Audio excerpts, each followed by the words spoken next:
Welcome, everyone. We are glad that you've joined us for our question and answer session with the media. Today is Thursday, November 19th. As always, we're here today to give you an update on what is happening with COVID-19 in the Eau Claire area and to answer some questions that have come in from the media or that they would like to share with us as we go through our discussion today.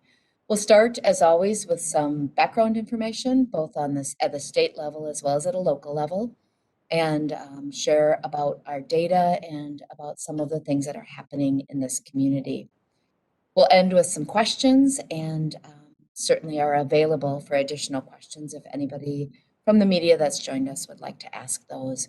Audrey is with us, with me virtually, and with all of us to help moderate that question and answer time. Similar to last week, we've had a very challenging week. The COVID-19 cases that we are seeing in Eau Claire County and across Wisconsin are really unprecedented. Our high number of cases, our corresponding deaths and hospitalizations are unfortunately not unexpected in some ways because of increasing cases. We will have increasing hospitalizations and deaths, but are difficult for all of us. Over time, more of us will be very personally impacted by this disease, and it is something that we need the whole community to pay attention to and care about.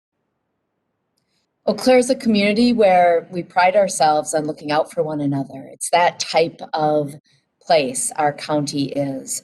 We look out for one another in good times and in tough times, and right now we're in a tough time. Our opportunity is to really lean in hard and make a difference, and we need everybody doing that.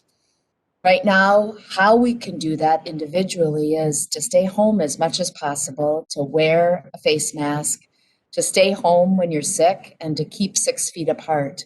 They are basic things, and we need to do them. In the upcoming weeks, we have a number of what are typical celebrations in November and in December. In Wisconsin, Deer Camp is coming up starting this weekend and next weekend and over the course of the next week. Deer hunting is something that many people hold very close as a family tradition, an important family tradition. Same with Thanksgiving. Our Thanksgiving celebrations for most of us are ones that bring us together, families and friends. We know that across Wisconsin, across Eau Claire, across the nation, COVID-19 is spreading. We're asking people not to travel to do those things. And we're asking people to stay with their family group, with their small group, when they are getting together for traditions like deer hunting and Thanksgiving. We're asking for things to look a little different this year so that next year when we gather, we have all of our friends and family and loved one with us. We really need to do that for one another, and we'll keep ourselves and one another healthier if we do that. Our community expectation in our expectation document is that we're gathering as our family group, as our household group.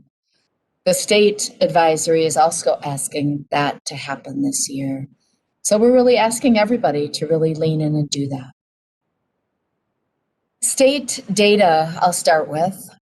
We now have 2,049,526 negative tests for COVID-19 that have happened in the state, an increase of over 100,000 negative tests since last week when we shared data with you.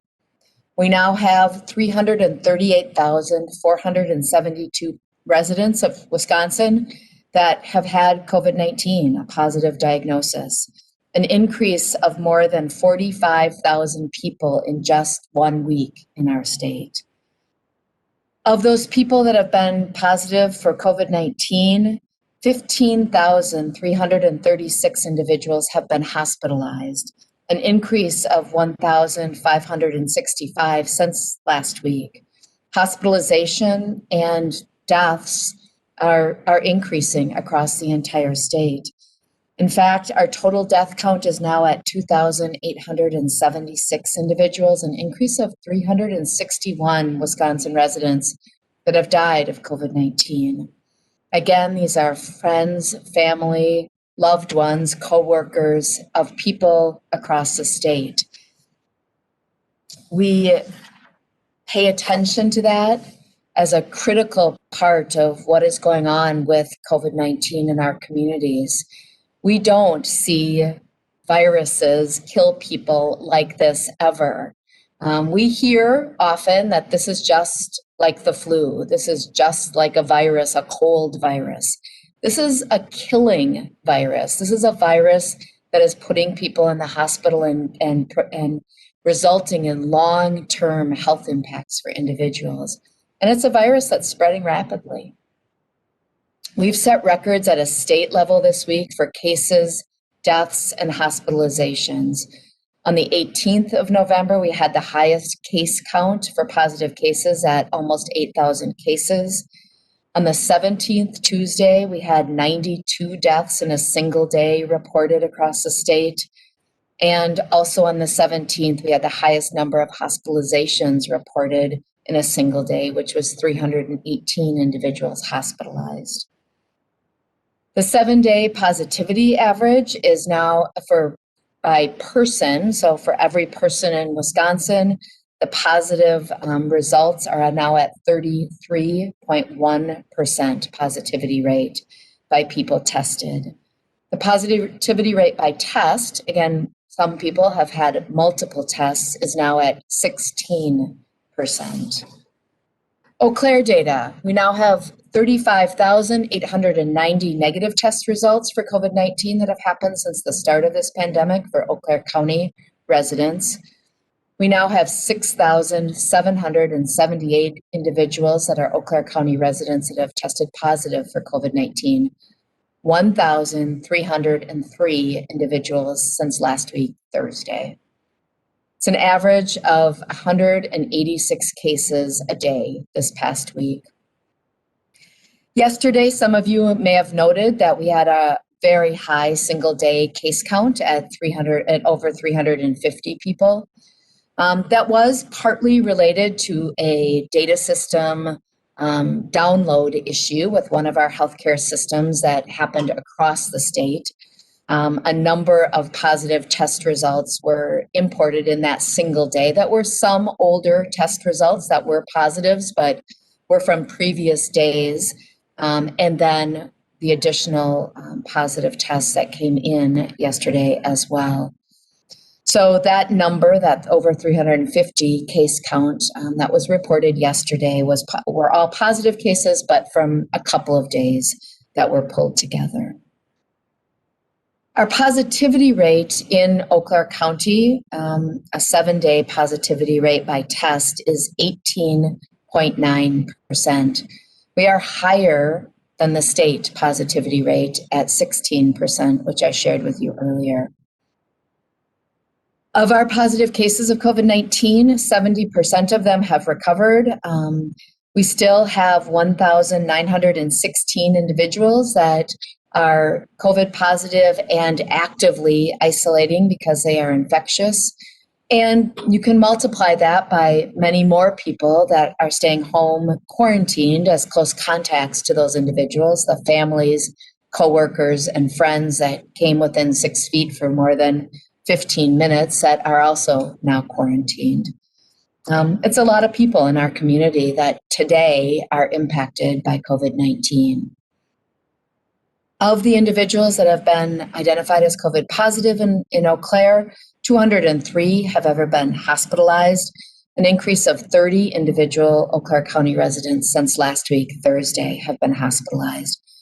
We now have 48 Eau Claire residents who have died of COVID-19, an increase of 14 people since last week, Thursday. That's 2 a day. Most of these people have been over the age of 65 with some level of underlying conditions. 80% of our county's deaths have been within the last 30 days. Again, as we have higher case numbers, we will have more hospitalizations, and then We will have more deaths. What we need to do is get our case numbers down. We need to slow the spread of COVID-19. The state health department is listing active investigations every week. They update those. We have 55 active investigations for COVID-19, public health investigations happening across the county. Those are, again, investigations because there have been one or more individuals in a long-term care facility that have COVID-19, or two or more connected people in other work sites that have COVID-19. Again, we have COVID-19 cases across all kinds of settings in Eau Claire County. These are ones that are just officially designated as investigations because of multiple cases. Again, 21 active cases in long-term care facilities. And again, that's a concerning location because of the vulnerability of that population particularly. The remaining outbreaks are in workplaces, educational facilities, healthcare facilities, and group homes or group housing settings. The state rating for COVID-19 activity level in Eau Claire County remains at the critically high level. 71 of the 72 counties across Wisconsin are at that level or at that category. Critically high is categorized by the state as a new level of concern for COVID-19 spread. It equals about a little over 1,000 cases in 2-week period. If you are at that level, you are considered to be at that critically high level. If you're over 1,030 cases. In 1 week, you may remember I just told you in the last week, we had 13,003 cases. So in a single week, we exceeded that critically high level of cases. Our goal is less than 150 cases in 2 weeks. And we've had 59% of all of our cases, of all of our more than 6,000 cases, have happened in the last 30 days. We continue to track data related to UW-Eau Claire and data related to jail. About 19% of our cases since September 1st are related to UW-Eau Claire facility cases, students, faculty, staff. We continue to work with UW-Eau Claire in partnership on testing and on responding to cases. But as you may well be aware, our case numbers are increasing in all age groups and in all sectors of our community. Our jail testing data shows that 240 individuals have been tested connected to the jail setting for COVID-19, 18 positive cases with 16 now recovered. Couple of updates for you. We understand that Governor Evers will be doing a new emergency declaration and a new face mask order sometime in the next several days. The current declaration and order will be ending soon, and he announced yesterday that he plans to do an extension of that. Even without the governor's order and emergency declaration, I think we all know from the data we are in an emergency and we do need to use face masks. They are clearly a science-based approach to slowing down the spread of COVID-19. It's not going to stop all the spread, but the research really shows that using a properly fitting, appropriate face mask, one that has 2 layers, preferably of cotton, close-knit material, will make a difference in the individual person wearing it, spreading disease, COVID-19 to others. It also, the research is finding, may provide some level of protection to the wearer from others that have COVID-19. When we hear about the governor's update, we will make that available on our website.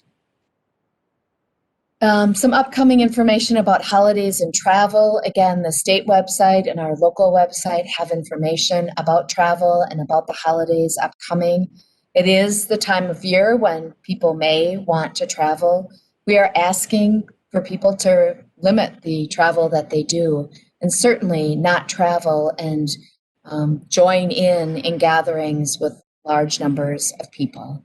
Please do not go to large gatherings in settings outside of your small home environment.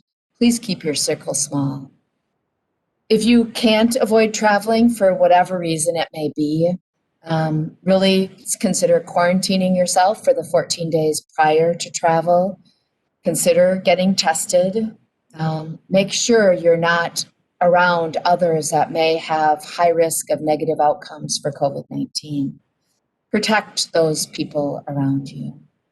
If you're sick with COVID-like symptoms, stay home. Do not travel for any reason.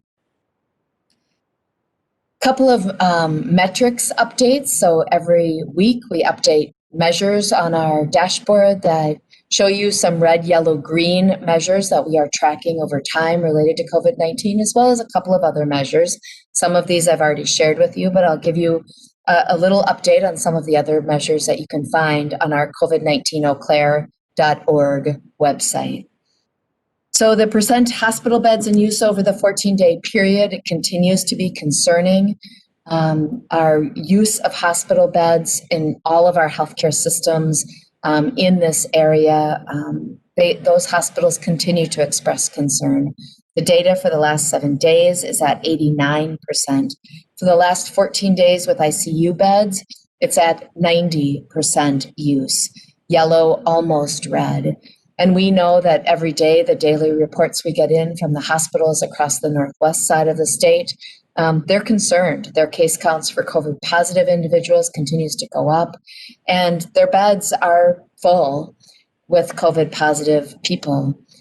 Again, they are available for all levels of care that are needed by hospitals. Don't stop going to a hospital if you have cardiac issues, if you have heart issues, if you have stroke issues, if you have injuries and illnesses that need to be treated at the hospital. That's what it's there for. The rest of us that don't have those emergency issues need to make sure that the beds are not filled up with people that are COVID positive. We can do something about that. We also know that healthcare entities, those healthcare hospitals and clinics, are facing shortages. Our nursing homes, our hospitals, those people that are caring for our most vulnerable adults. Those people are also getting COVID-19, the staff that work there. They are also having to quarantine because of close contacts. The more we work on keeping spread low, the more likely it is that those staff are not also going to get COVID-19 because of being in a community where there is high spread. We continue to show that we have a lot of community spread of COVID-19, and we continue to not get to all of our cases to do really good disease investigation and close contact follow-up. We continue to count as a health department that our cases are talking to their close contacts and telling them to stay home for 14 days. We're counting on all of you that if you hear that you are a close contact of someone that is COVID positive, that you stay home. You stay home from all activities for 14 days because any time during that 14-day period, you may get sick with COVID-19 because of that exposure. We're trying to make sure that you don't spread it to the next circle of people. And I know we all struggle with having to stay home for 14 days if we're one of the people that has to be quarantined, but think about your coworkers and your family members and your friends, and really think about your community that you don't want to spread to the next circle. Again, where our case investigation and contact tracing will be better as a health department if we have fewer cases. If we have 186 cases a day, there is no way that we can do the kind of public health investigation that you need us to do to understand where those cases are coming from and where they may potentially spread next. Our goal continues to be to slow the spread down so we can do good public health work. We can have hospitals treat all those people that need support with all of the reasons that they go to hospitals, including COVID-19 reasons, and that our schools and businesses can stay open because they have the staff to run them and they have the customers and students to walk through their doors and be safe and healthy. So a couple of questions from the media I'll respond to first, and then we'll go to any questions that come through in the chat box or that people want to share. The first is a question about mask wearing. So the question is really, how has our knowledge on wearing masks changed from the beginning of the pandemic to now? And what role does wearing a mask play in protecting ourselves and others? Is it mostly beneficial to ourselves if we wear a mask, or is it mostly beneficial to someone else if we wear a mask? And does it impact our own health if we wear a mask? As many of you know, our understanding of mask wearing has changed over time. We know that mask wearing now makes an enormous difference in COVID-19 spread in our community. We have done research, public health officials have done research across the nation and across the world on how do masks make a difference. We've not had good experience before with using cloth face coverings in this kind of community-wide application. But some of the research coming out now shows that states, for example, that have implemented early and really leaned in hard to make it part of just how they do business to have mask wearing happening, are ones that have lower disease spread. Those that have chosen not to use mitigation strategies are showing higher death counts and higher disease spreads. We also know that as we've learned over time, not well understood in the beginning of the pandemic, that wearing a cloth face covering by all of us, because there are people that are minimally symptomatic or asymptomatic, again, something that we didn't know at the beginning with this disease.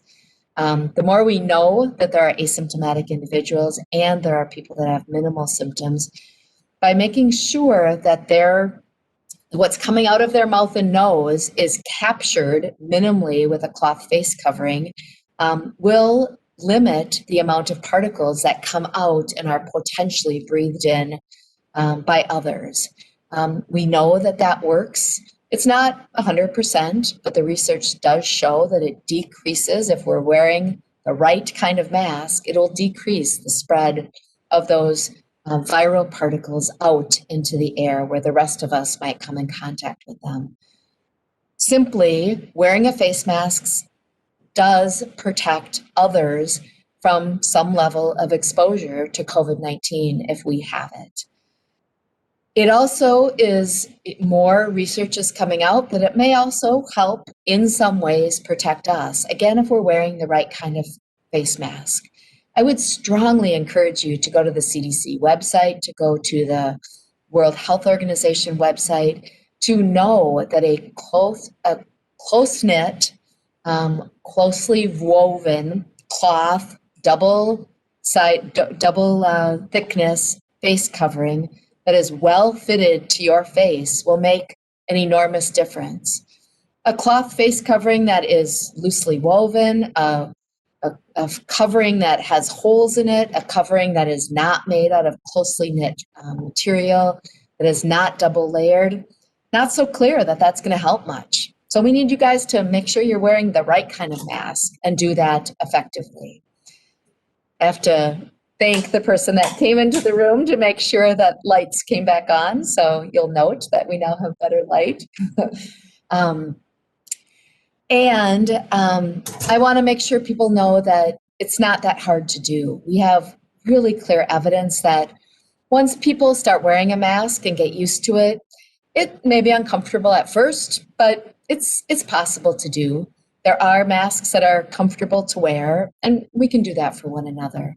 There's also really clear evidence that face mask use does not cause problems for the health of the individual wearer. There are very, very, very limited reasons. And if you talk to Mayo Clinic Health System or any of our other big clinical health systems that are doing research, there are very few medical reasons that someone can't wear a cloth face covering. Yes, it'll be a little bit uncomfortable, but recent research came out this week, I believe, maybe last week, that showed even with strenuous exercise, it does not impact people's ability to have good airflow and good oxygen. So please wear a cloth face covering and do it not only for others, but also do it for yourself. We know you care about people. So I'll move on to the next question. How is the health department preparing for the release of COVID-19 vaccine? what kinds of facilities and conditions would be necessary to have for that vaccine. Do we have that available to us in Eau Claire? Will we be overseeing vaccination storage and distribution? Lots of detailed questions about COVID-19 vaccination efforts. I think all of us are watching the news carefully, as well as watching what's coming out of the federal government, as well as now our state health department about COVID vaccination availability, what the developers are finding and being able to manufacture for us, and then about distribution, which will be coordinated at a state level. I'll talk about all of those pieces, what we know now and what we are continuing to learn. Vaccination is part of the core work that health departments do for all kinds of vaccination efforts. We will be involved, the health department, in assuring that we get vaccination for COVID-19 out to everybody in our community. The state is working through a process where that will be prioritized once we have a supply of vaccine. The first vaccine will be prioritized for healthcare workers and other emergency frontline workers. And they will be prioritized across the state, and we'll be working with the state to make sure that that group does get the vaccinations that they need. The state is also working right now to develop plans for making sure we can get the remaining vaccine out as efficiently and as effectively as we can. We are anticipating that there will be vaccination supply and support going directly to places like long-term care facilities and other places where we can quickly get vaccine out. We'll be partnering with pharmacies and healthcare clinics, and the health department will likely be providing some community mass vaccination efforts as well. Our communicable disease staff will be part of pulling those plans together and working with partners to make sure this happens quickly and effectively. But we know that while vaccine is on the near horizon and we're excited about it, it will take many, many months to get everybody in our community vaccinated fully. It'll take many months to get the supply available for the US vaccination level to happen. Once that supply is available, we will be working with the state to quickly get it out. We know at this point there are a couple of promising vaccines that appear from the research to be very effective. We are excited about that. We are going to be working with all of you to find ways to not only get the message out to get vaccinated, but then to make sure that people do get vaccinated to protect themselves, but also to protect everybody around them. Right now, the vaccinations that are being developed do have a requirement of very cold storage. Some of the questions we received from the media were about that process.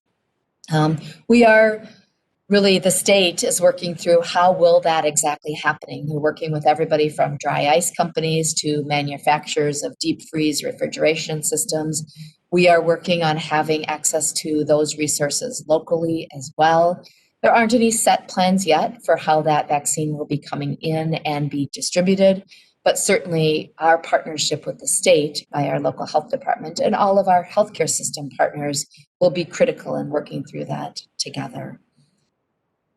We also anticipate that the vaccine won't all arrive at once, and we know that. It will be a process for the companies to really get production up and running and to get the sufficient quantity out to all of us. So we will slowly get that distributed and out to everybody in the community. It's too early to know exactly when the first vaccine will be here. We are, like you, hearing that likely vaccine will start coming as soon as sometime in December for small numbers of healthcare workers across the US.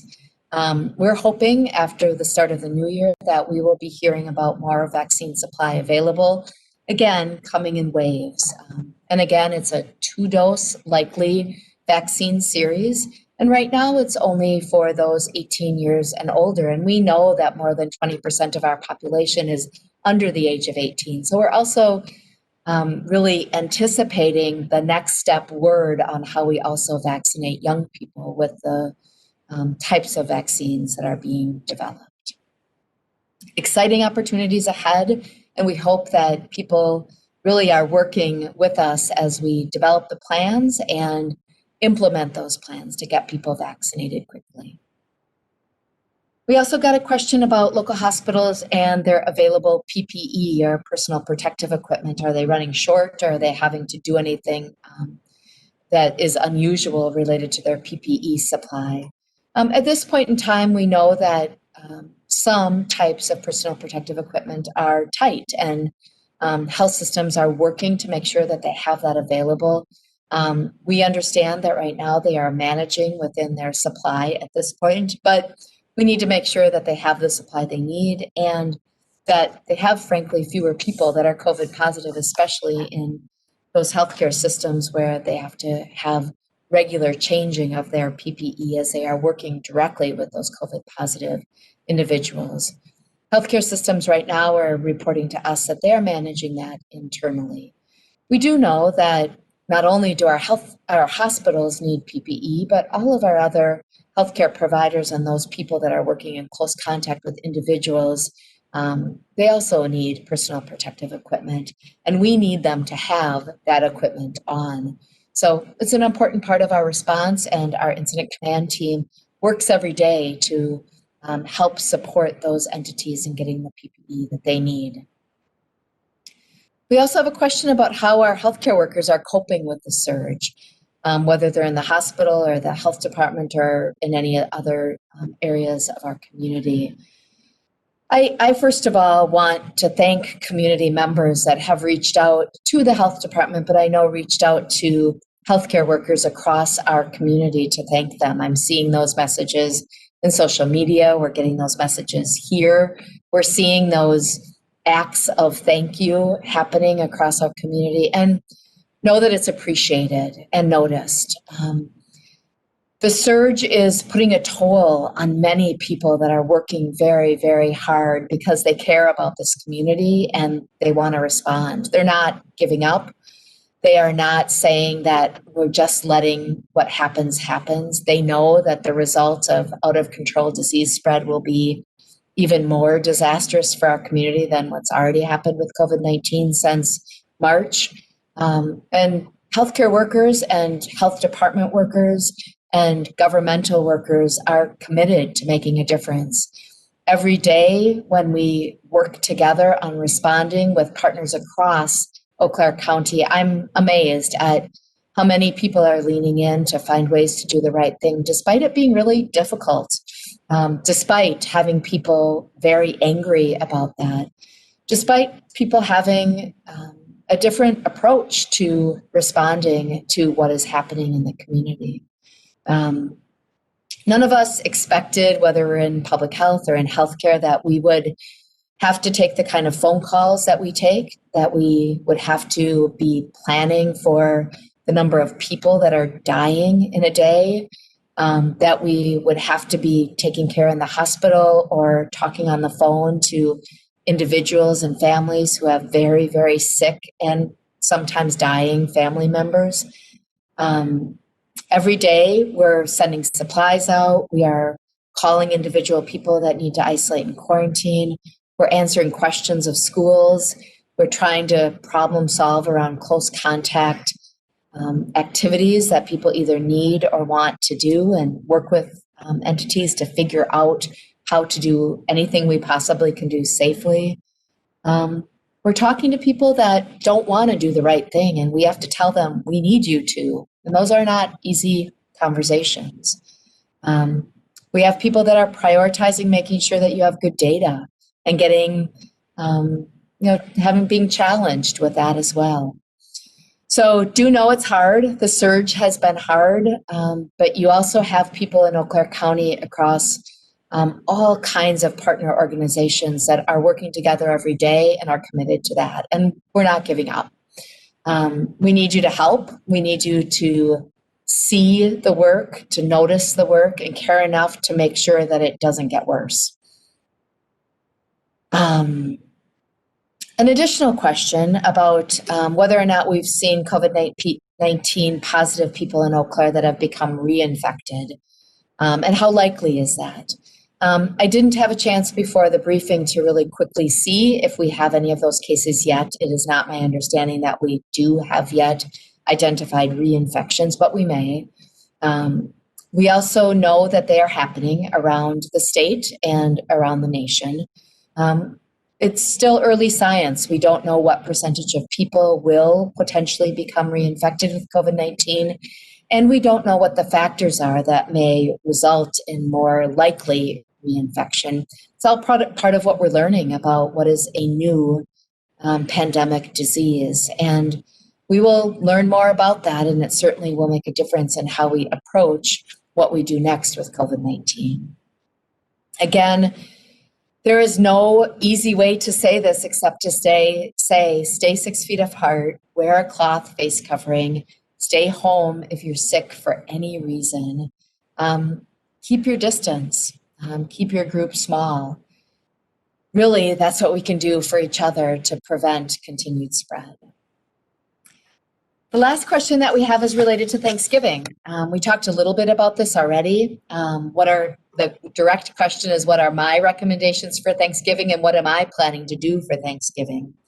I really recommend that people in Eau Claire plan a different Thanksgiving this year. Find creative things to do that you'll be able to tell stories about for the years ahead with a smile on your face instead of just a frown. It's going to be hard. My Thanksgiving will be different. I'm planning on only celebrating Thanksgiving with my immediate family. Usually my Thanksgiving includes my large extended family. We gather together, my brother, my sister, my mom, extended adopted family members. We share who prepares the food. We share a lot of laughter and a lot of connection at that Thanksgiving celebration. We're not doing that this year. A number of months ago, we toyed with the idea, could we do it outside? Could we find a way to protect those vulnerable people in my family by keeping distance and still eating together? We're not doing that. The disease surge is too great. We are not gathering. I'll be making sure, even though my mom and my sister live in Eau Claire, that we're Zooming with them while we eat our meal rather than sitting together. It's going to be hard, but I'm hoping that my family, like your families, will be able to find something that next year and the year after that we're all laughing about together when we talk about this year's Thanksgiving. I really don't want next year at Thanksgiving to be thinking about the people that we lost because we didn't do it right this year. And I'm really asking all of you to do the same. Audrey shared with me before we started this afternoon's time with you that she saw something that said, why don't we find things that we're thankful for this Thanksgiving? Because maybe we'll attract more thanks and more thankfulness in our environments. So rather than finding the things that we are sad about as we plan our deer hunting time, as we plan our Thanksgiving times, let's find all the things that we're thankful for, and maybe it'll attract a little bit more thankfulness in our own minds and in those around us. I know what we do and say, for example, impacts the young people in our lives. How we talk about things makes a difference. So let's talk about things in a way that shows thankfulness and shows creativity and maybe a little fun. And maybe that will make a difference in how the next couple of weeks goes. We also know from other places where there have been big surges that if we can get through the next 4, 5, 6 weeks, we might start seeing a downturn if we start doing things right. And we're counting on that. We need to count on that. And I need to be hopeful that we can all do that together. So I'll pause there and ask Audrey, do we have any questions in the chat box? There are no questions that have come in through the chat box, but is there anyone who would like to unmute and ask any additional questions?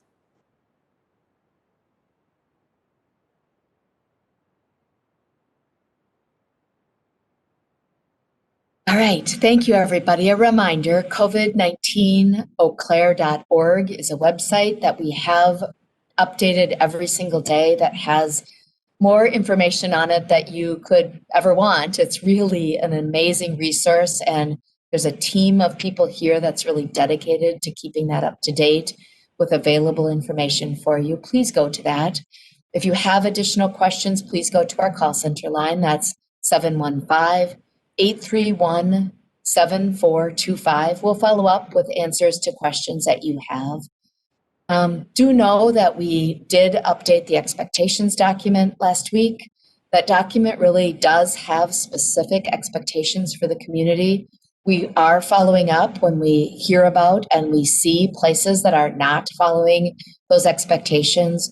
We are calling out and calling in to people to follow those expectations so we can slow down disease spread. So please particularly look at the website and look at that expectations document so it's clear what we want to have happen across our community.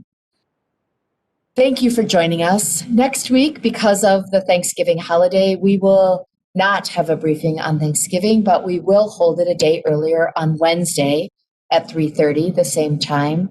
Please look for us then. And until then, please find ways to protect one another and protect yourself. And please find ways to be thankful.